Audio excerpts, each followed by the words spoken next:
350 juta itu saya mau usahakan itu di proyek tersebut. Ya, akhirnya entah bisikan setan dimulai dari angka 5 juta bermain. Iseng-iseng. Habis. Tambah lagi. Habis. Langsung gede. 80 sampai 100 juta sedepo. Wah, luar biasa, Pak. Cepat habisnya. Wih, gila. Ini gue merinding loh dengernya, lebih dari gue mendengarkan cerita horor ya. Ini udah nggak main-main lagi loh, udah miliaran habis uangnya.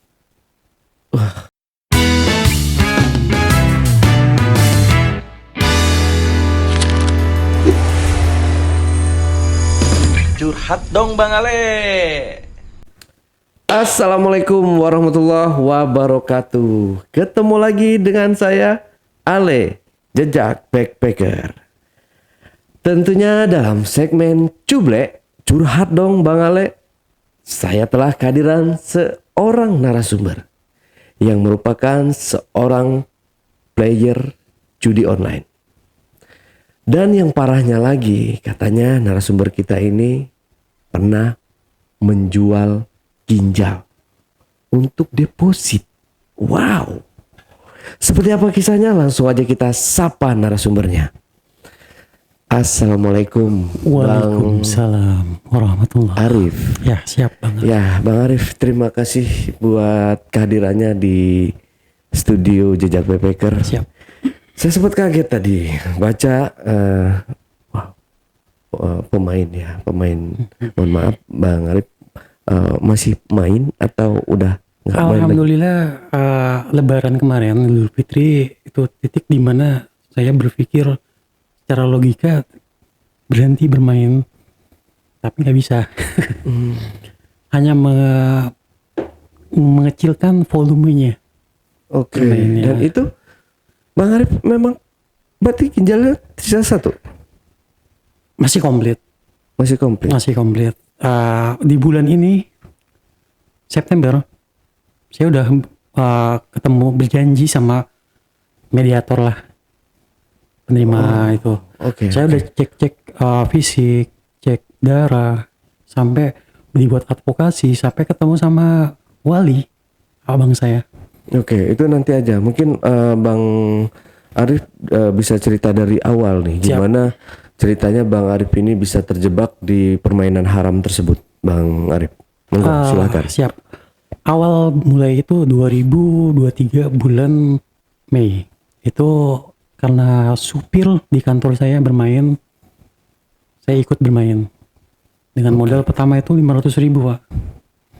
500.000 2 jam sampai 15 juta. 2 jam sampai 15 juta. 15 juta. 2 jam. Gila. Makin semangat dong. Tapi akhirnya endingnya tetap malah habis juga. Tapi nafsu penasaran ya makin memuncak. Tabungan masih stabil. Pakailah tabungan. Tadi habis berapa? 15. Tambahin lagi. Terus. Akhirnya pada saat perkenalan saya udah kalah hampir 80. Satu hari.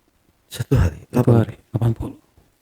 Di 80 itu nggak serta merta kalah terus ya. Oke. Tetap mereka membuat dopamin saya makin naik dengan memberi hadiah yang lebih besar. Sampai 120 naik. Kenapa nggak di WD? Nggak akan bisa. Target saya 150 ke achieve target. Kenapa nggak di WD? Nggak bisa. Terus target lagi 200 saya WD. Turun. 200 ke chip. Nyampe 200. Habis lagi. Kenapa? Targetnya mulai naik lagi ya 300. Serakah ya manusia ya. Nggak bersyukur. Akhirnya sisa tinggal 200.000. Gimana caranya? Saya pengen depo lagi. Jadilah udah mulai itu edik. Bulan-bulan pertama itu bukan untuk kemenangan. Udah tahu nih polanya. Tapi mengejar kekalahan. Gimana ya? 80 juta ini balik. Saya depo lagi 30 juta. Habis. Terus saya gadekan mobil. Tabungan udah habis nih. Saya gadekan mobil. Dapat sekian, saya gade 40 juta. Mobil apa itu? Avanza. Oke. Avanza saya gadekan, itu masih kredit ya mobilnya ya. Sampai sekarang saya masih ngangsur. Itu dalam waktu kurang lebih nggak sampai 2 hari habis. Dalam bulan pertama tuh ya, habis. Terus makin habis, kita bukan untuk stop tapi makin gila panasnya. Mulailah otak culas kita bermain. Oke. Kenapa? Kok bisa bermain? Dana kantor saya mainkan. Saya ini basicnya praktisi hukum. Jadi banyak klien-klien yang bisa kita pola masalah keuangan. Jadi mulai bermain mulut. Dapat uang 10 juta dalam satu klien. Kalau 5 klien berapa? Itu terus setiap minggu, setiap bulan. Begitu terus jadi tukang pola saya. Setiap bermain kalah. Cari lagi pikir, apa yang bisa dijual, apa yang bisa digade. Mobil istri kegade. Sampai saya punya koleksi mobil-mobil tua kan beberapa unit banyak ya, ada sekitar di atas 5 ya. Saya jual-jualin Pak. Astagfirullah. Kerjaan gak fokus, kerjaan mola, tukang pola jadinya. Bukan beres Pak. Kerjaan malah hancur berantakan.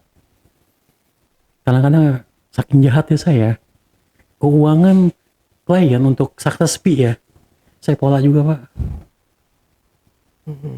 Ayo bayar lewat saya aja bayarannya, nanti saya kasih diskon 10%, tapi saya bayarkan. Saya capek men, saya capek, tapi nggak bisa lepas Pak selama 1 tahun itu. Kenapa? Pengen balik lagi modal yang saya keluarkan. Otak makin gila busuknya, bisa dibilang tuh penjahat saya. Saya buat proyek palsu untuk apa? Untuk mencari dana. Sampai ada yang percaya sama saya atau memberi dana segar untuk SPK palsu. SPK-nya sih asli, cuma ya saya gunakannya di judi gitu ya. 350 juta. Gila. Niatnya 350 juta itu saya mau usahakan itu di proyek tersebut. Ya, akhirnya entah bisikan setan, dimulai dari angka 5 juta bermain. Iseng-iseng. Habis. Tambah lagi. Habis. Langsung gede. 80 sampai 100 juta sedepo. Wah, luar biasa Pak. Cepat habisnya. Gila. Sisa waktu itu tinggal 145an. Sisa. Gambling saya. Terjun semua ke deposit. Ini gue merinding loh dengernya, lebih dari gue mendengarkan cerita horor ya. Saya mau nangis juga ya. 145 juta itu dahsyatnya backpack admin bandar memainkan pikiran saya. Dikasih Pak target saya. Oke. 450 juta. Saya kumpulin terus tuh 2 hari makan sehari cuma sekali, nggak mandi. Anak istri terbengkalai saya nggak urusin, panggilan kerjaan banyak, ntar dulu lagi berjuang. Sempat naik 450 juta, tiba-tiba balik lagi Pak. Rasa gak bersyukur dan rasa rakusnya ini memuncak. Tambahin lagi gocap, naik lagi 500 juta baru gue ede. Nggak bisa Pak, turun lagi. Tapi terus dengan keyakinan saya bahwa bisa menang gitu, bisa ngebalikin modal saya yang hilang dulunya. Naik lagi Pak, dimainkan psikolog saya gitu. Oke. Tembus Pak, 500 Pak, tembus. Oke. Tapi dengan astagfirullah, rakus Pak, saya rakus, haus uang, nggak bersyukur. Tambah lagi targetnya jadi 600 gue WD. Mainnya sih kecil ya, di bet 25 juta ya, tapi kan kita jadi bandar terus ya. Akhirnya dari 500 itu nggak pernah naik Pak, dikit demi sedikit turun. Dalam waktu kurang dari 8 jam tinggal 200.000. 200.000. Udah saya WD 200.000, masih main lagi Pak, saya depo lagi 200.000-nya. Oh gila. Dengan berharap keajaiban. Jadi kita menyampingkan Tuhan dengan nggak percaya Tuhan gitu ya. Saya percaya sama Banter. Ada keajaiban dari situ. 200.000 tetap Pak nggak bisa menang. Akhirnya sisa 50.000. Itu 50.000 yang masuk ke perut saya. Saya beli makan. Pulang ke rumah berantem, anak nggak keurus, jauh sama keluarga. Besoknya berpola lagi gimana cara dapat duitnya. Teman-teman banyak, lingkungan banyak ya. Saya pinjam, ada yang 40 juta, ada yang 30 juta, ada yang 14 juta. Semua teman-teman di database saya tuh udah habis kali ya. Habisnya banyak banget sih utang-utang. Gitu. Awal 2024 Januari itu dimulai kehancuran. Februari Desember kantor ngaudit. Saya menggelapkan total 1,2 miliar. Oh, Padahal ya penghasilan saya itu paling sedikit per bulan itu 40 sampai 50 juta, Pak. Dari klien fee saya tuh 20%. ya itu aja dulu udah besar banget loh. Rakus Pak saya, Pak.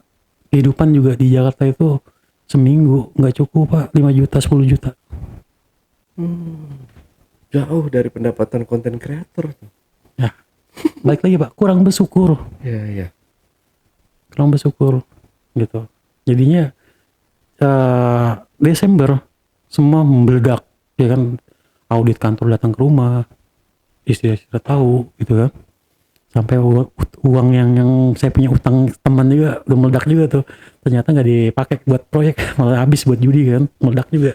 Januari saya diceraikan, saya digugat langsung tanpa basa-basi, tanpa mediasi sama istri. Seharusnya kita tobat, Pak. Seharusnya ya. Iya betul. Tapi otak ini makin gila. Apa yang bisa dijadikan uang, jadikan. Rumah, Pak, saya gadaikan. Wah, Bukan suratnya, rumahnya. ini benar-benar gila. Seharusnya kalau pikiran sehat, rumah dijual, digadaikan, sorry. Itu untuk melunasi utang piutang. Berubahlah gitu. Enggak, Pak, saya bantai lagi. Saya bantai lagi. Habis. Kurang dari 2 hari, Pak. Mulai stop karena keuangan belum ada pencerahan ya. Gimana cara mendapatkan lagi ya.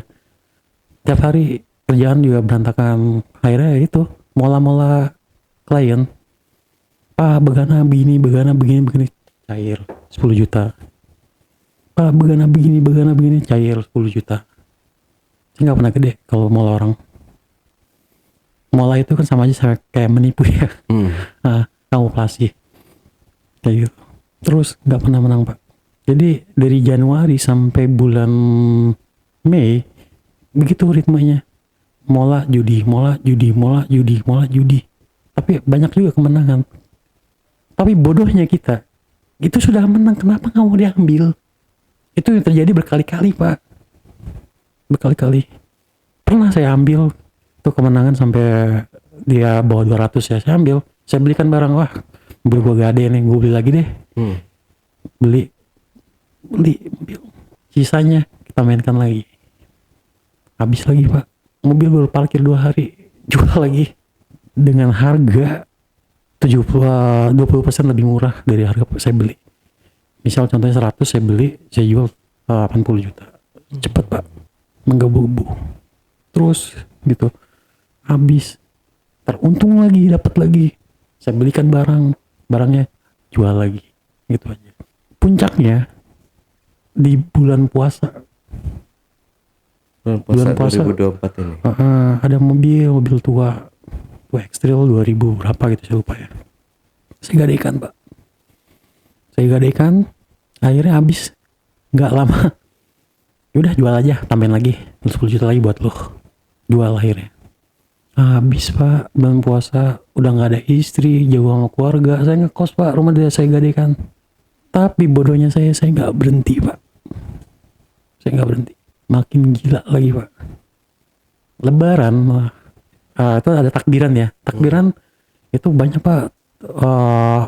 THL dari klien-klien buat lebaran lah. Itu total hampir 10 sampai 20 lah. Dibawa ke rumah kan enak lah ya, hari raya di bareng keluarga. Iya. Gitu kan, ketemu orang tua, salam-salaman. Takbiran saya main Pak. Balik lagi sisa 50.000. Lebaran saya megang. Saya beli GoFood makanan. Saya nggak pulang nih, di kosan aja. Saya beli GoFood 48.000, sisa 2.000 Pak. Lebaran saya megang. Saking bodohnya saya. Masih nggak kapok Pak, masih nggak kapok. Terus habis Lebaran saya bermain lagi, nyari mola orang gitu. Jadi tukang pola saya. Kerjaan integritas saya berturun. Tadinya range saya bisa sampai 40 sampai 50, saya berturun Pak. Jadi setengahnya. Kenapa? Jarang selesai kerjaan. Banyakan mola orang daripada kerja. Terus sampai Lebaran 4 hari itu dimulai kegaduhan Pak. Kosan saya ditungguin sama orang. Dari efek utang piutang yang 350 juta itu. Oh. Ngirim orang-orang kayak debt collector gitulah. Satu debt collector saya kenal. Ini pasti suruhannya dia. Malamnya saya habis temu orang, saya balik subuh jam 3 masih depan kosan Pak, di gerbang. Di situ ada penjaga kosan sama orang warung bilang, Mas Arif nggak usah pulang dulu. Ada orang gitu nungguin dari sore. Tanpa saya bawa baju, tanpa saya bawa semua alat kerja saya kabur Pak. Sampai sekarang saya nggak balik ke kosan tersebut. Sampai sekarang? Sampai sekarang. Barang-barang masih banyak. Laptop, TV, kulkas, pakaian, berkas-berkas, ijazah. Kenapa? Takut Pak. Karena saya tahu kapasitas teman saya itu seperti apa. Kalau udah gilanya. Hukum rimba yang dimainin, bukan hukum Indonesia lagi. Terus untuk kerjaan? Masih Pak. Tapi di luar kantor. Oke. Ngambil job-job recehan lah. Tapi tetap pola memola customer itu masih saya mainkan. Klien. Tetap. Tapi udah berhenti berjudi ya. Berhenti berjudi, habis Lebaran itu berhenti berjudi. Ya udah, itu tinggal masalahnya udah mulai itu muncul, meledak semua. Saya kabur karena saya takut kosan. Saya ke rumah teman. Saya ngekos lagi di daerah Cakung Pak. Dan situ juga saya merangkul teman-teman juga kan ada komunitas kayak di Telegram, Facebook. Saya rangkul, ayo teman-teman yang nggak punya tempat silakan di rumah saya aja. Banyak Pak, antusias banyak. Tapi saya duit masih megang Pak, masih megang duit. Range-nya itu walaupun di luar kantor ya, itu balik lagi 30 sampai 40 sampai 50 pernah saya mendapat sebulan. Tetap masih megang duit, tapi bukan buat judi Pak, bayar utang. Oke, mulai dicicil ya. Cicil. Bodohnya saya takut Pak sama orang. Ditagih sedikit saya down, mendingan saya bayar, urusan perut belakangan. Akhirnya berpikir gimana caranya ada manuver finansial, penghasilan yang besar. Terpikir ada surat rumah yang saya belum gadaikan. Saya gadaikan 135 jutaan. Ini surat rumah yang mana nih? Yang saya gadaikan rumahnya, fisiknya. Oh. Fisiknya saya gadaikan, oke. suratnya pun saya gadaikan. Itu saya udah mulai berpikir ya gimana caranya untuk membayar hutang ya. Tapi gimana caranya saya cicil, tapi saya punya passive income. Saya beli usaha Pak. Saya beli usaha sekaligus 2 unit. Itu penghasilannya lumayan Pak. Itu UMKM ya. Makanan gitu ya. Itu nggak mati 500 sampai 700 ribu paling kecil sehari. Bukan omset ya, keuntungan. Sabtu Minggu bisa sampai 1,3 1,5. Aman dong. Yeah. Masih bisa kita cicil dong. Balik lagi Pak, usaha saya diinjek-injek Pak. Didatangin sama orang yang saya berutang. Ini usahanya Bang Arif ya. Kok tahu sih, tetap aja mereka canggih buat nyari info. Sehingga pegawai saya merasa risih Pak. Jatungin. Terpaksa. Itu berjalan 1 bulan aja saya jual lagi Pak. Saya beli 130 juta, 120 juta. Saya jual lagi 100 jutaan. Untuk apa uangnya? Bayar utang yang udah nagih itu, yang ngacak-ngacak kerjaan saya, usaha. Ini ada sekian. Walaupun belum nutup ya. Tapi masih ada kerjaan, masih aktif. Nah, bulan Agustus itu semua udah finish Pak. Usaha nggak ada, kerjaan, surat izin saya atau izin beracara saya habis. Saya nggak bisa beracara lagi, nggak bisa ngambil klien. Agustus terakhir saya mendapatkan uang rezeki dari Tuhan, pertengahan ya. Itu pun bukan buat saya Pak, balik lagi bayar utang. Dan juga Agustus tersebut saya punya mobil Mercy tua di bengkel, udah saya benerin semua, niatnya mau saya pakai buat kaki, akhirnya saya jual juga sama. Di Agustus saya diusir dari kontrakan, uang nggak pegang sama sekali. Saya nahan lapar hampir 5 hari Pak. Saya minjem keliling ke teman-teman, nggak ada Pak, nggak ada yang respon. Tahu siapa yang bantu saya? Yang bantu saya mantan penjudi juga. Lu nggak bilang kalau belum makan, bilang ke gua, walaupun gua susah gua masih bisa buat transfer, buat makan-makan, dia transfer lah. Jadi Agustus itu udah hancur semua. Agustus saya merasa nggak diberikan rezeki sama Tuhan, diputus rezeki saya homeless, Enggak. Berarti tinggalnya nggak punya tempat tinggal. Stasiun oke, masjid oke, teman ada yang terima ya oke. udah berapa bulan? 2 Bulanan? minggu, hampir 2 minggu lebih lah. Nah semenjak saya ke apa, udah lihat nih ya, rezeki saya udah mau habis nih kan, Agustus tersebut ada keinginan Pak mau jual ginjal di marketplace, banyak kan forum-forum jual organ tubuh gitu, donor ginjal. Saya coba-coba post, baiknya nipu juga Pak, nipu katanya admin dulu sekian, tiba-tiba ada yang DM saya nggak pakai admin, nggak pakai apa, ketemuan cek golongan darah sama, cek keratinnya, udah kan oke. Disuruh bobot badan saya kan besar, disuruh diet. Pak bisa diet gak? Berapa targetnya? 10 kilo. Saya diet Pak, advokasi sana, perjanjian sana, penyataan sana, sampai wawancara wawancara saya. Wali kenapa menyetujui itu? Saya nggak pakai orang tua ya, pakai abang. Abang saya juga udah pusing. Kalau orang tua sampai hari ini nggak tahu Pak, permasalahan saya itu karena judi, nggak tahu. Berarti orang tua di mana? Di sini juga. Sini juga bisa orang tua nolong saya, bisa, cuma saya malu Pak. Kenapa? Saya mulu ditolong, saya punya kakak, saya punya adik, kasih kesempatan mereka, jangan saya mulu. Saya malu Pak, pulang ke rumah nggak bisa ngelihat muka orang tua Pak. Saya pernah pulang ke rumah, saking saya menghindari melihat menatap orang tua, saya makan itu nunggu orang tua, nggak ada. Pagi karena kesibukan ya, nggak ada, saya makan. Sama malam nunggu pada tidur baru saya makan, keluar kamar.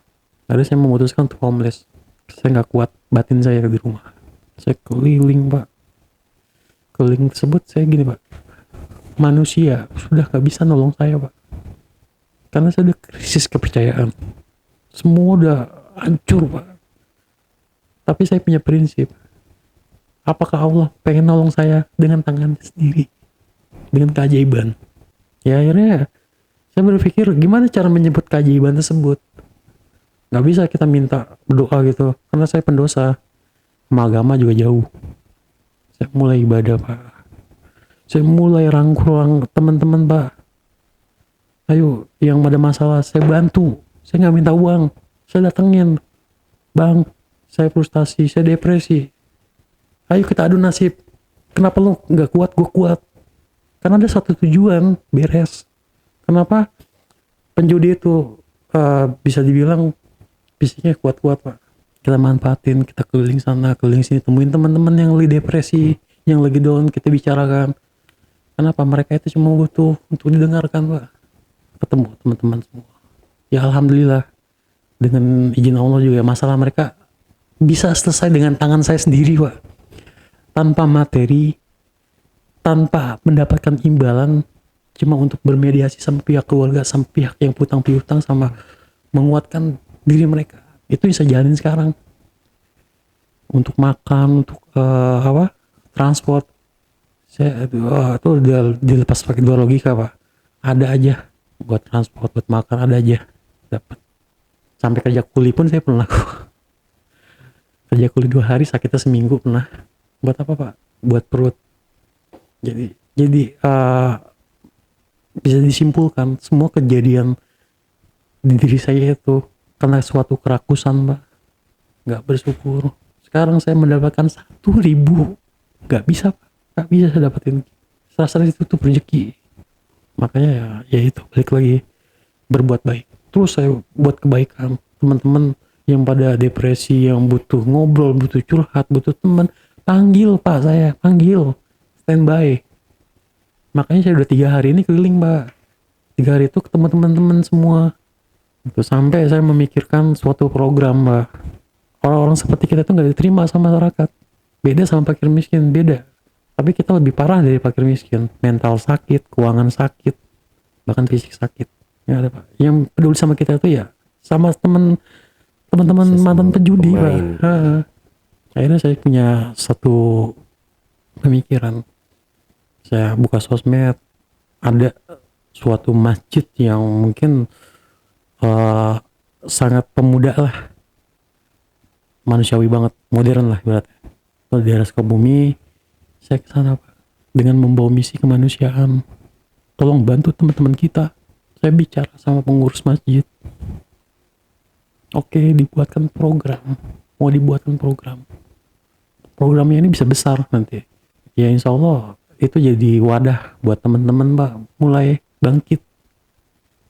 Karena saya lihat banyak komunitas di sana tapi nggak bisa untuk support mereka sampai lepas dari perjudian. Kenapa? Faktor finansialnya nggak mereka pikirkan. Mereka cuma menguatkan dasarnya aja bahwa judi itu nggak benar. Tapi kita pengen dipikirkan Pak, pengen disejahterakan, pengen dibina, pengen digali potensinya, skill-skillnya. Ya alhamdulillah Pak, dari pihak sananya, yayasannya menerima welcome, saya dikasih makan, saya beribadah juga nyaman, anak-anaknya itu habis Quran semua loh Pak yang di situ. Welcome saya curhat sana, curhat sini. Dia bilang apa pengurusnya, kamu tepat datang kemari. Ayo sama-sama kita bangun. Manusia itu rusak masih bisa dibenerin. Selagi masih bisa menghirup udara. Masjid itu bukan tempat orang suci. Tapi masjid itu jadi tempatnya orang yang menyucikan diri. Akhirnya insya Allah Pak, dalam waktu dekat terjadi. Kita memiliki satu program tersebut. Tinggal diatur sistemnya aja seperti apa. Dan mungkin penyalur kerjanya juga lagi kita pikirin. Banyak teman-teman yang gak punya kerjaan pasca berjudi. Oke, jadi kayak semacam rehabilitasi gitu ya. Rehabilitas tapi nyata Pak, bukan cuma value yang didapatkan, bukan cuma cuan, tapi memberdayakan semua. Maka dari itu ya saya sampai sekarang masih keliling Pak. Saya keliling mencari teman-teman semua. Alhamdulillah Pak, banyak Pak yang support saya. Maka saya bilang gitu, saya kalau mau kemana-mana tinggal buat status saya mau ke daerah sekian nemuin ini, ada aja pengen transfer buat ongkos. Sini pun sama Pak, nggak ada ongkos, saya nggak ada duit sama sekali. Mau kemana, mau kesini, mau apa, podcast edukasi, kita mau menolong teman-teman lewat media sosial dengan konten kreator dari jejak backpacker. Ada aja rezeki transfer nih buat ongkos. Sampai ini barusan ada yang depresi juga Pak di Bandung, saya disuruh ke sana. Temen dia paksa saya ke sana. Tolong saya Bang, saya depresi. Saya kuatin sekarang, sabar Bang ya. Abang kalau butuh ongkos bilang aja ntar saya ongkosin, kata dia. Jadi banyak Pak teman-teman kita yang minta tolong Pak. Cuma siapa yang mau nolong? Nggak kuat mereka bunuh diri Pak. Betul. Jadi jangan merhadri kita bahwa kita itu salah banget. Enggak, ini suatu penyakit Pak. Mereka capek berjudi, pengen ditolong. Makanya buat teman-teman yang nggak mengalami penyakit berjudi ya, tolonglah teman-teman lainnya gitu.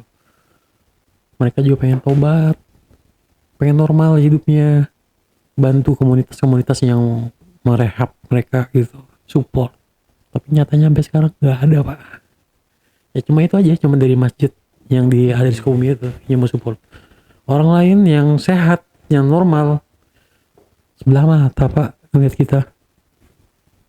Ya, pasti ya kalau kasusnya ya player ya yang saya lihat makin makin dijauhi karena perasaan kita itu ya kalau misalkan ada player yang mencoba baik ke kita itu pikiran kita itu udah langsung tertuju, wah dia betul lagi butuh uang nih, paling dia mau pinjem nih. bener.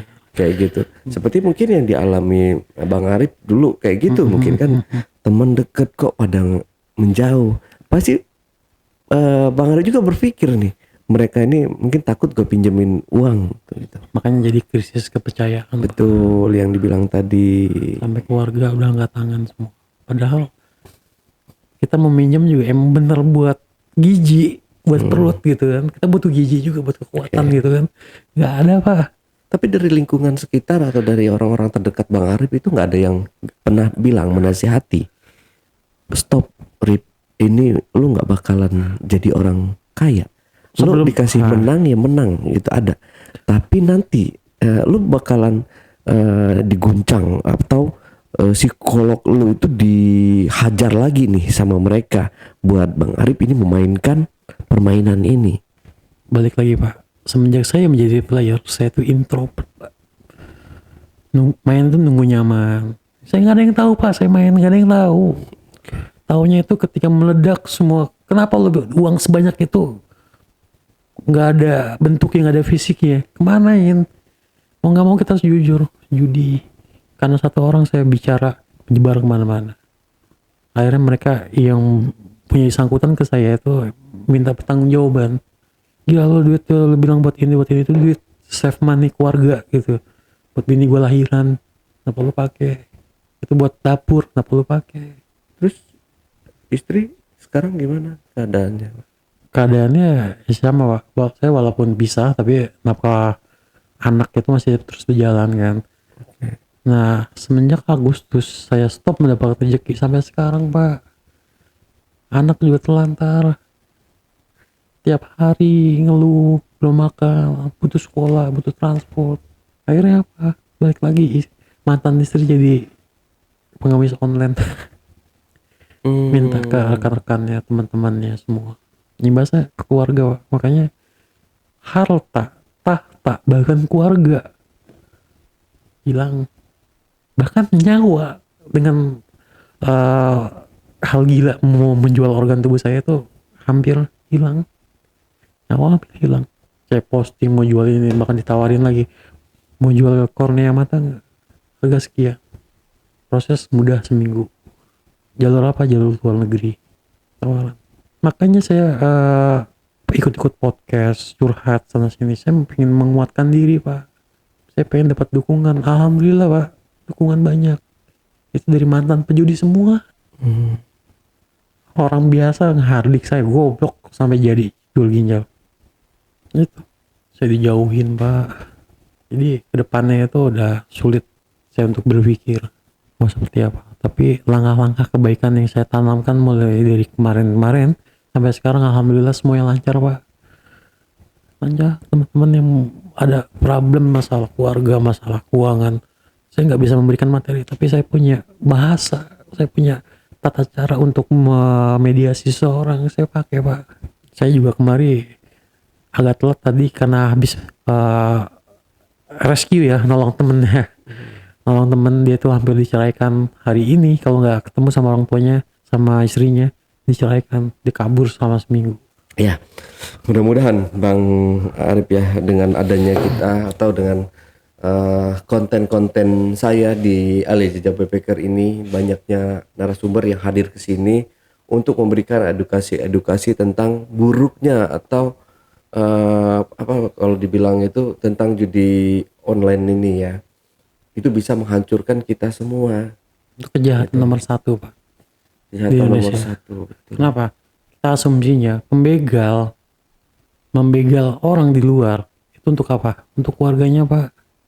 Tapi penjudi malah terbalik, membegal keluarganya untuk deposit. Penjudi itu takut, Pak, sama kejahatan, makanya kejahatannya di lingkungan sekitar. Gitu. Berarti Bang Arif sekarang nol harta. Hanya fisik yang sehat, Pak. Dari mobil berapa? 2, 3. Mobil yang saya gadaikan 4, 5, sorry. Itu digadai semua. Nggak ada yang dijual berarti. Yang jual banyak, yang tua-tua saya jual. Oke. 3. Berarti kan kalau ngelihat dari sini ya, judi online ini nggak hanya digemari sama ekonomi, mohon maaf, menengah ke bawah aja ya. Semua aspek, Bahkan Pak. semua aspek juga mereka itu pada suka ya dengan judi online ini. Ya sebenarnya judi itu kan hobinya orang kaya Pak ya, yang punya dana segar lebih, gitu iya. kan, dana yang udah nggak kepake lah. Itu judi itu hobinya orang kaya Pak. Tapi kenapa sekarang jadi nyemplung ke menengah ke Tapi bawah kalau gitu? ngelihat dari cerita Bang Arif ini kan, Bang Arif ini oke lah, boleh dibilang sudah berkecukupan lah Bang ya. Yang saya lihat dari mobil, rumah, pekerjaan pun, gaji itu sangat, kalau buat saya pribadi itu saya sudah sangat merasa sangat cukup sekali buat istri dan anak saya gitu. Benar. Tapi karena tadi Bang Arif bilang karena kerakusan atau serakah itu tadi yang menjadikan Bang Arif seperti itu. Ini Pak, dari segi rakus, serakah, ada lagi Pak, dari coba-coba itu jadi besar. Kalah 500.000 kita nggak ikhlas. Pengen balik lagi 500.000, caranya apa? Depo lagi 1 juta, kalah lagi, jadinya 1,5 juta. Pengen balik ke 1,5 juta, depo lagi, lebih besar. Jadi mereka itu awal dari terkecil Pak. Karena kemampuan dia besar untuk mendapatkan value keuangan, jadinya makin besar Pak. Mengikuti pola pikir lah.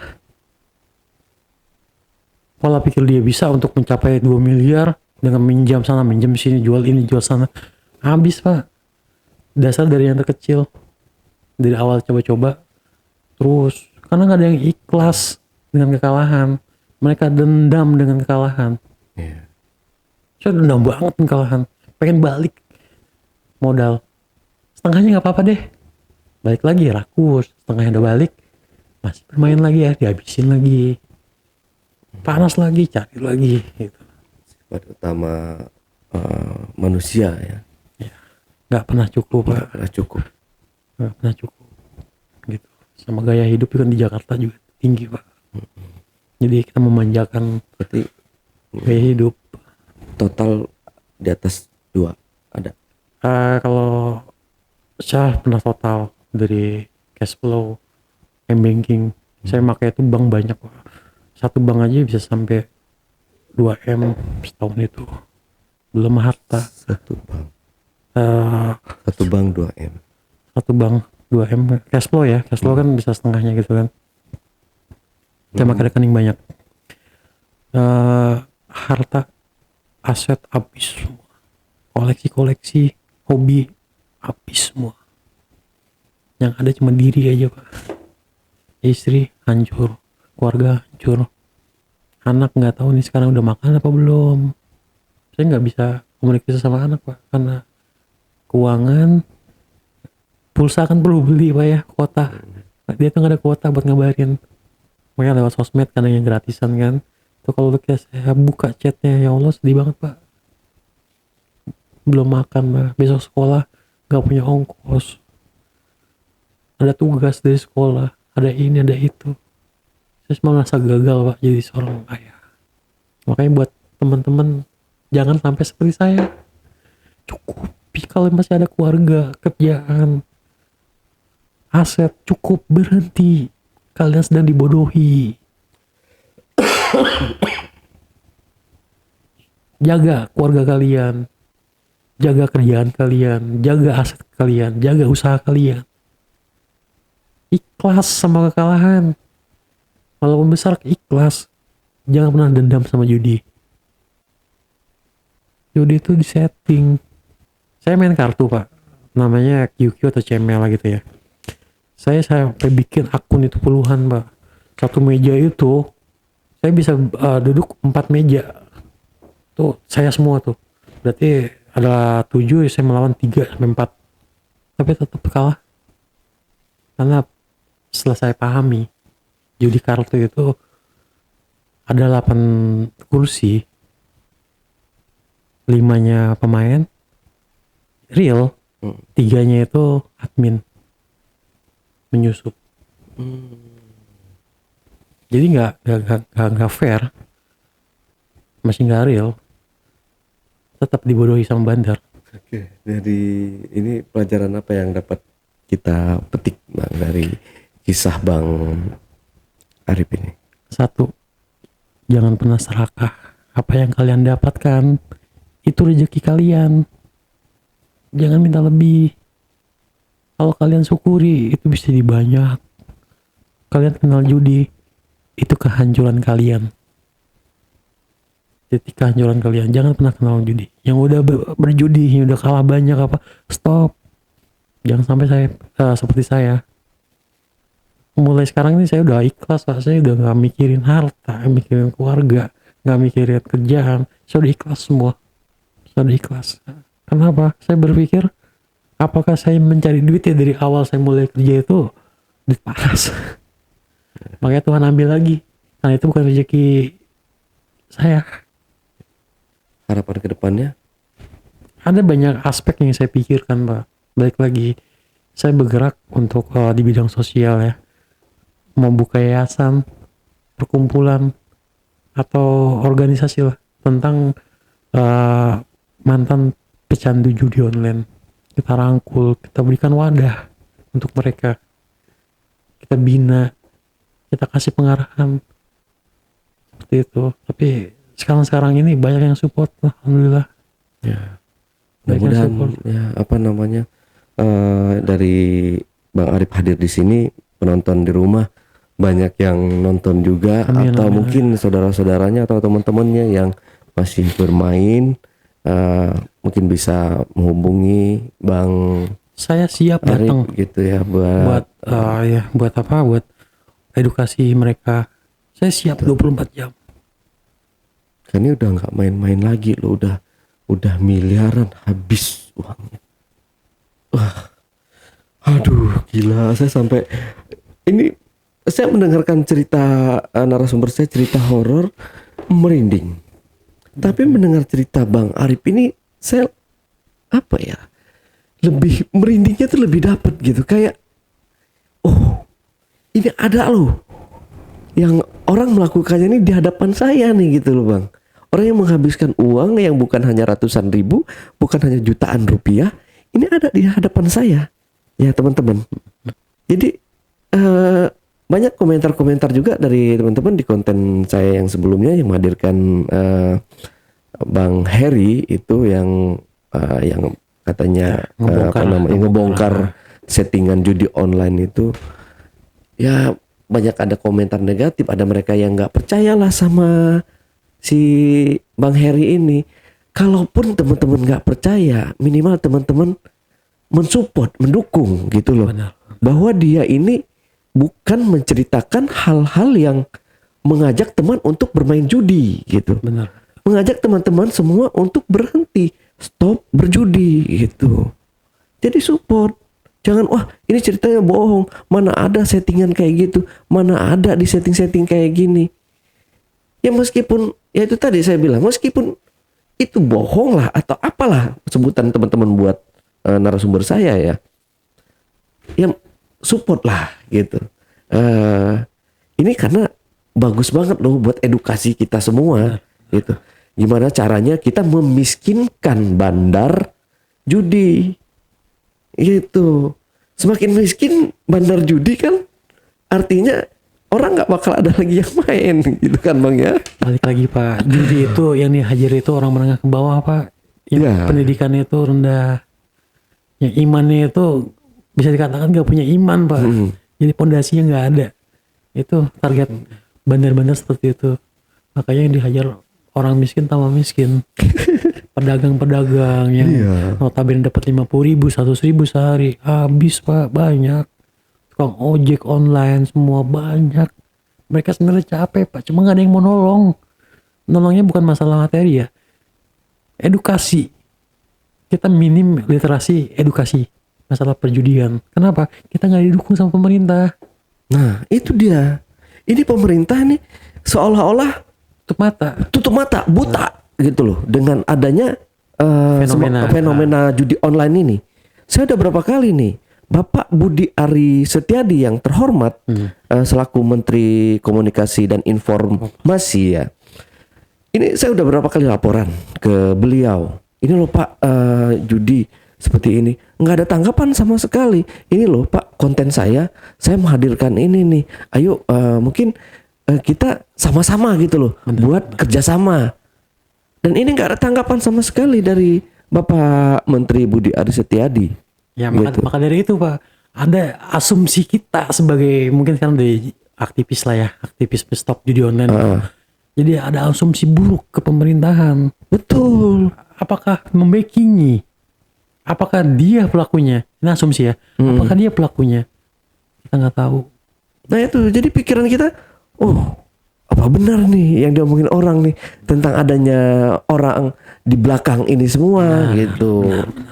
Banyak Saya sempat asumsi. berpikiran seperti itu. Bahkan dengan Bapak Menteri Budi Ari Setiadi ini kan saya ada ya ini juga ya apa namanya sempat chatan sama beliau, ada chatnya lah gitu ya.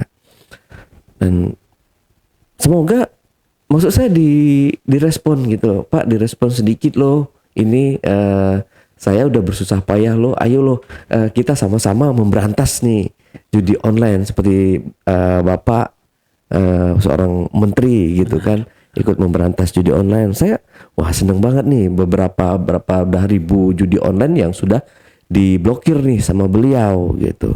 Dan saya juga support banget gitu loh. Nah, maksudnya ayo Bang Ale, kita sama-sama berantas nih. Apa yang harus saya lakukan nih? Nah, baru kita duduk satu meja ngobrol gitu. Itu yang saya mau. Itu juga yang saya mau Pak. Jadi kita sebagai aktivis stop judi online itu, ya kita buat gebrakan lah. Kita nggak bisa bantai bandarnya, tapi kita bisa menyadarkan dari yang bawah gitu. Betul. Apakah undang-undang tentang perjudian diperkuat? Biar untuk efek jerak ke masyarakat. Kalau judi itu udah tindak kriminal lebih parah dari narkoba. Nyatanya benar, lebih parah dari narkoba Pak. Narkoba harta habis nggak seberapa, badan habis. Tapi kalau judi, keluarga dan lingkungannya dihabisin Pak, dihajar keuangannya. Ya. Apakah kita harus buat suatu komunitas yang maaf ya kayak LSM untuk mempunyai satgas anti judi online? Apa harus seperti itu? Kita membuat gerakan sukarela. Kalau pemerintahnya tutup mata seperti ini, tinggal kita cari aja motornya siapa. Saya pasti paling depan Pak. Saya pasti ikut. Ayo kita berantas. Ayo kita cegah kawan-kawan kita yang jangan sampai habis, jangan sampai dalam. Sadarkan, kita nggak bisa dari atas hajarnya, kita hajar dari bawah, yang terkecil. Tapi nyatanya pemerintah tutup mata Pak. Cuma ada baliho stop judi online. Ya. Tanpa ada pergerakan. Bahkan di dalam Saya nggak tahu ya Nah, udah ada pergerakan belum. Kalau ngomongin judi online nggak ada habisnya Bang Arif ya. Dari sini Bang Arif ada pesan-pesan yang mau disampaikan lagi nggak nih sebelum kita tutup ceritanya? Buat kawan-kawan yang belum main, jangan pernah nyentuh. Kalian nyentuh itu dimana kehancuran Anda akan dimulai. Buat teman-teman yang sudah nyemplung, stop, ikhlas kekalahan kalian. Jangan kalian dendam sama kekalahan. Semakin kalian dendam, semakin habis harta kalian. Ikhlasin. Beri pondasi diri dengan apa? Kepercayaan kalian, keimanan kalian. Sering berinteraksi sama lingkungan, teman-teman yang positif. Jauhi yang teman-teman yang negatif ya, yang sama pemain gitu. Sekarang kan kayak mabar Pak. Yeah. Orang main judi itu mabar gitu. Tinggalin kayak gitu. Ayo kita maju sama-sama. Terus yang belum kena nih, ayo kita rangkul. Kita rangkul teman-teman lagi nih yang kesusahan. Dengan cara apa? Yaitu ada gerakan suatu komunitas ya kita support. Gitu. Jangan kalian tutup mata. Kalian emang nggak kena, tapi saudara kalian yang kena. Bisa aja bapak kalian yang kena, adik kalian yang kena, kakak kalian yang kena. Kita nggak tahu gitu. Oke, Bang Arif, terima kasih. Oke, teman-teman semua, itulah tadi obrolan saya bareng Bang Arif dalam segmen Cuble. Dan buat teman-teman juga yang punya pengalaman menarik dan ingin menceritakan langsung di studio Jejak Backpacker, teman-teman dapat menghubungi admin melalui nomor WhatsApp di 0852 1234 5683 atau di 0858 47683. Wassalamualaikum warahmatullahi wabarakatuh. Oke, Bang Arif, terima kasih buat waktunya. Siap, Bang Ale. Ya, mudah-mudahan ya dari mendengarkan cerita Bang Arif ini banyak orang yang bertobat dan Amin, amin. banyak juga bandar judi yang tutup ya. Miskinkanlah gitu. Miskinkanlah bandar-bandar judi. Mereka udah kaya gitu kan. Sampai jumpa.